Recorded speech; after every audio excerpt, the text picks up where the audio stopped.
Chapter 10. The Reservoir Shack. An aside. My brother-in-law, Kaz, was foreman of the reservoir maintenance detail, the only crew permitted to work or to leave the camp limits the night of the riot. At the back gate, they were issued 4 pickaxe handles to protect themselves in case the Innu hunters found them cooperating at a time like this. They drove out there, checking the chlorine shed, touring the perimeter, then trooped into a little shack that had been set up with 4 cots. It was like a fireman's watch.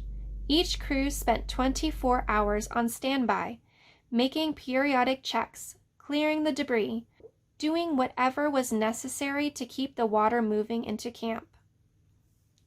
The shack had 1 window, but when they turned off the lights and stretched out on the cots, you could barely see its outline.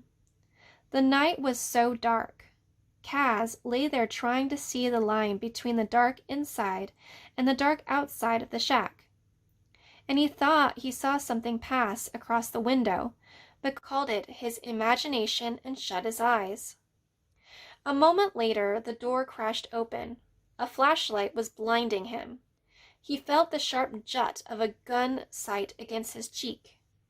Someone yelled, "All right, you Japs, up against the wall."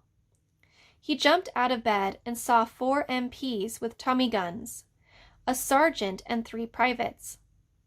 While Kaz backed to the wall to join his crew, the gun barrel stayed right against his cheek.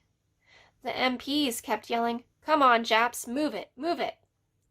Kaz finally found his voice. "Hey, what's the matter with you guys?" The sergeant in charge was wild-eyed, scanning the room as he fanned the air with his Tommy gun. Sure, he had uncovered a nest of saboteurs.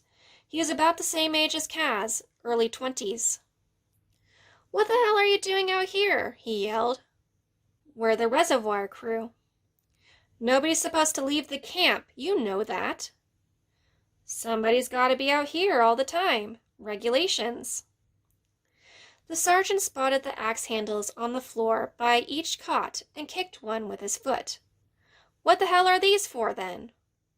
"The rioters. If they found us here, they'd throw us all in the reservoir." The sergeant squinted suspiciously. Kaz said, "Go on back to the gate and check it out."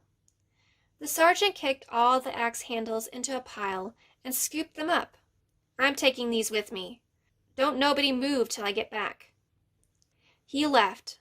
The reservoir crew didn't blink until he returned with the clearance half an hour later.